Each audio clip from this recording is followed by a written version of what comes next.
The legal eagle segment, जिसमें हम बात करते हैं कानून के बारे में, आपको जागरूक करते हैं कानूनी व्यवस्था के बारे में। अगर आपके साथ में कोई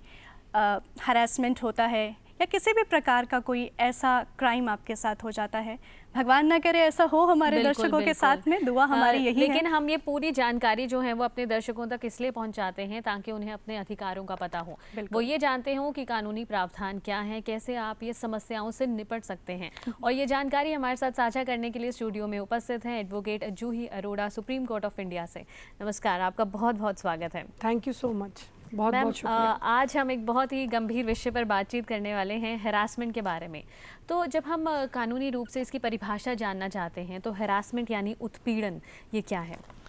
देखिए, हैरेसमेंट एक क्राइम है जो कि मेंटल हो सकता है, इकोनॉमिकल हो सकता है, फाइनेंशियल हो सकता है, फिजिकल हो सकता है, वर्बल हो सकता है। तो ये एक तरह का क्राइम है जो किसी भी माध्यम से करा जा सकता है और किसी के भी अगेंस्ट हो सकता है। ओके मैम, अगर कानून के अनुसार हम बात करें हैरेसमेंट की, तो क्या इसके कोई प्रकार हमें देखने को मिलते हैं, और अगर मिलते हैं तो कितने प्रकार हैं इसके? देखिए, प्रकार इसी तरह से हैं कि अगर किसी को आप मेंटली हैरेस कर रहे हैं तो एक प्रकार ये है कि ऐसा नहीं है कि आप किसी को सिर्फ फिजिकली हैरेस कर सकते हैं। ऑब्वियसली फिजिकल सबको पता है कि ये होता है वायलेंस, फिजिकल अब्यूज़, लेकिन इसमें मेंटल हैरेसमेंट भी माना जाता है, जिसे कहा जाता है कि आप किसी को मेंटली प्रताड़ित कर रहे हैं, मेंटल क्रुएलिटी दे रहे हैं। देन उसके बाद होता है financial abuse, financial harassment means obviously आपको किसी को अमाउंट देना है या किसी का फाइनेंशियल का लेन देन है या किसी को मेंटेनेंस देनी है, उसको नहीं दे रहे हैं, आप बच्चों को पढ़ाई के लिए पैसा नहीं दे रहे हैं, मतलब किसी भी तरीके का अगर आप अपनी रिस्पॉन्सिबिलिटी जो आपको फाइनेंशियली करनी है आप नहीं कर रहे हैं या आपकी लायबिलिटी है, तो वो एक फाइनेंशियल हैरेसमेंट है, वो एक इकोनॉमिकल अब्यूज़ जिसे कहते हैं हम लीगल भाषा में। देन इसके अलावा होता है आपका सेक्शुअल हैरेसमेंट, जो कि सबको पता है कि लेडीज़ के साथ, महिलाओं के साथ जो सेक्शुअल हैरेसमेंट होता है वो बहुत कॉमन अपराध है और बहुत ही बढ़ता हुआ। तो इस तरह के हैरेसमेंट जो हैं, जो हम इसे इस प्रकार के हैरेसमेंट की तरह बोल सकते हैं कि ये एक होता है आपका वर्बल हैरेसमेंट, कि आप किसी को मुंह से बोल रहे हैं, लॉन्ग जेस्चर्स पास कर रहे हैं, तो एक हैरेसमेंट है। और इसके अलावा आप देखिए, हैरेसमेंट कहीं भी हो सकता है, ऐसा नहीं है कि हैरेसमेंट के लिए हमें कोई, हम घर के अंदर है तो हम घर के अंदर भी हैरेस्ड हो सकते हैं। It can be a domestic violence, domestic harassment. घर के बाहर हैं, वर्क प्लेस पे हैं, तो वहाँ पे भी हैरेसमेंट हो सकता है, जिसके लिए हमारा एक स्पेशल एक्ट भी बना है, जो protection of women at sexual from sexual harassment at workplace. Then अगर इसके बाद आप नॉर्मल रोड पे चल रहे हैं, आपको वहाँ कोई हैरेस कर रहा है, वो भी हैरेस हो सकता है, उसमें आप वो आईपीसी के अंडर आता है। तो इस तरह के हैरेसमेंट हैं, और जो प्रत्येक तरीके से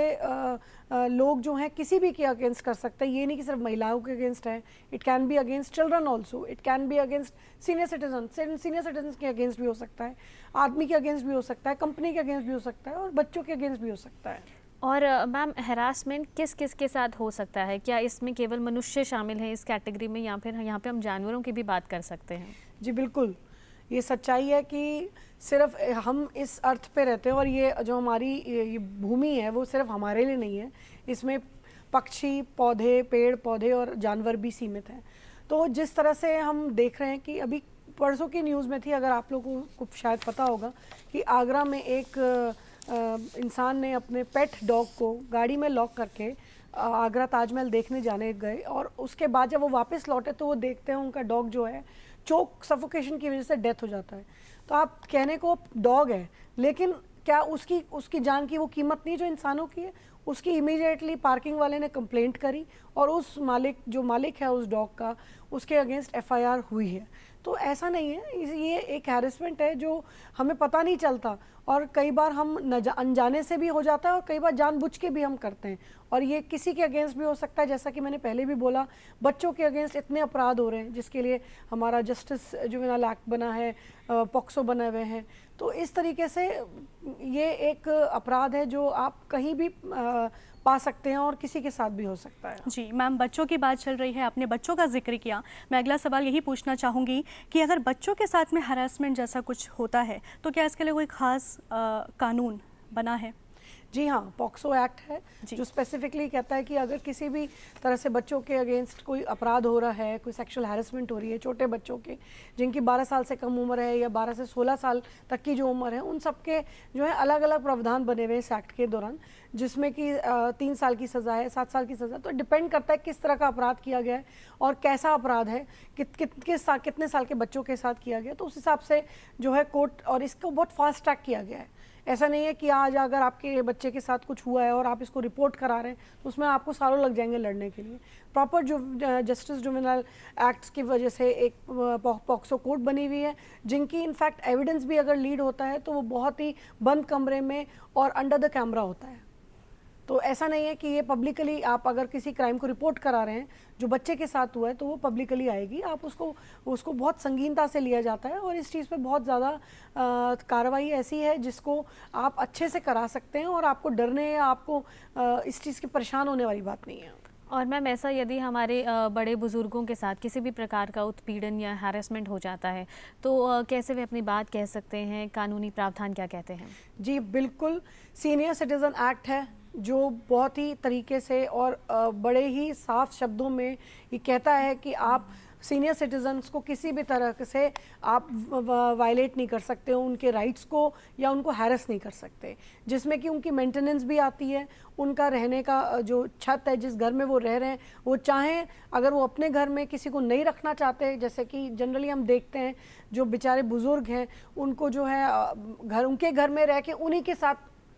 उनको ही प्रताड़ित किया जाता है। तो ऐसे केसेस में वो सीनियर सिटीजन एक्ट के तहत सब डिविजनल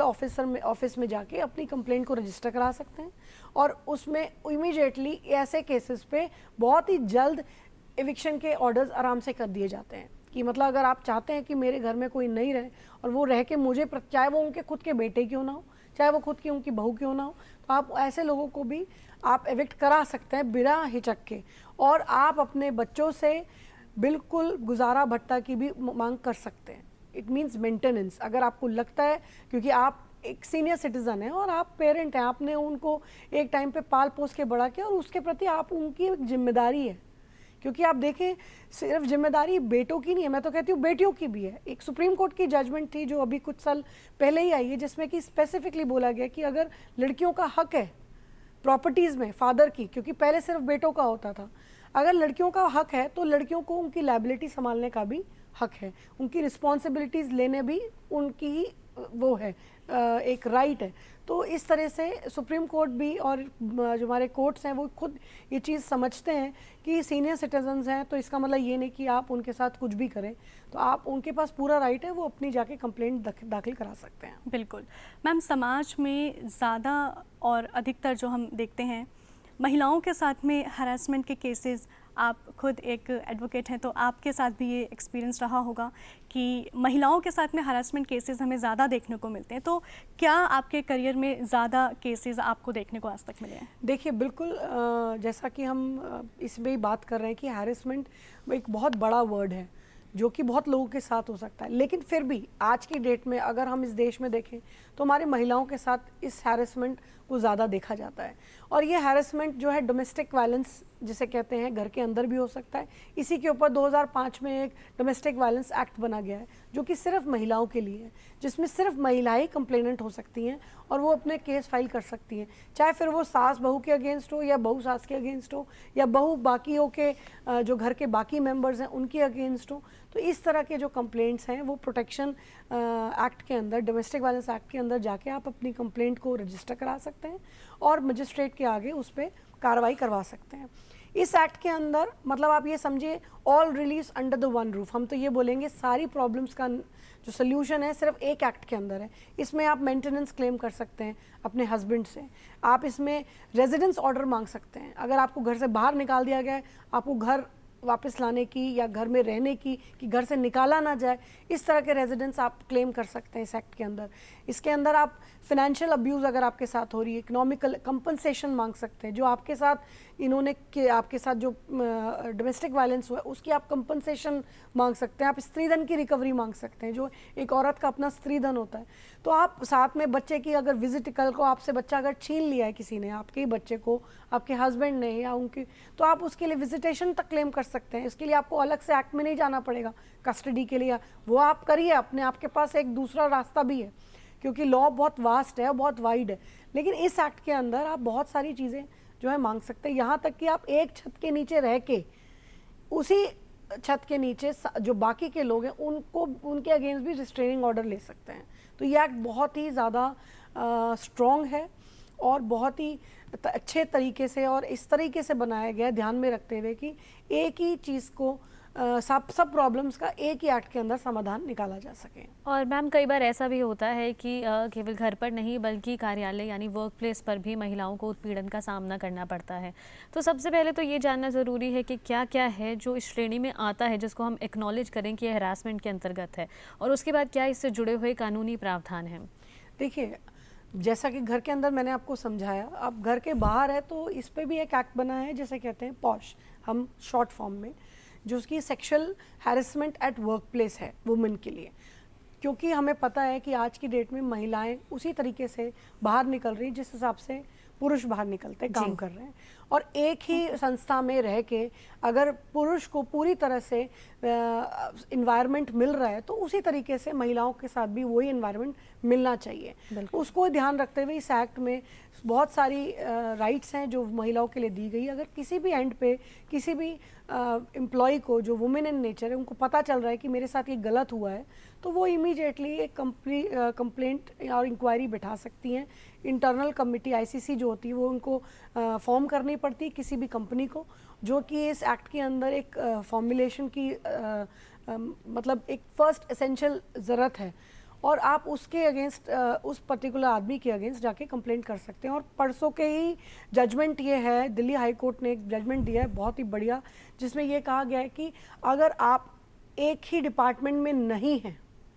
तो भी आप उस आदमी के अगेंस्ट सेक्सुअल हैरेसमेंट की कंप्लेंट करा सकते हैं। मतलब उसकी जो वाइडनेस है बहुत ज़्यादा कर दी एक्ट की इस जजमेंट के तहत, जो अभी 2 दिन पहले ही रिलीज़ हुआ है, आया है, जिसमें कहा गया कि आप सेम डिपार्टमेंट में नहीं भी अगर काम कर रहे हैं तो भी आप उसके अगेंस्ट ये सेक्सुअल हैरेसमेंट की कंप्लेंट मेंटेनेबल मानी जाएगी। जी हाँ दर्शकों, और हैरासमेंट की हम यहाँ पर बात कर रहे थे, उत्पीड़न ये किसी के साथ भी हो सकता है, कहीं पर भी हो सकता है। तो ऐसे में अपनी और अपनों की सुरक्षा करना हमारी ही जिम्मेदारी है। और इसी विषय पर जानकारी हमारे साथ साझा कर रही थी advocate Juhi Arora, supreme court of India से। आपका बहुत बहुत शुक्रिया आपके समय के लिए और इस जानकारी के लिए।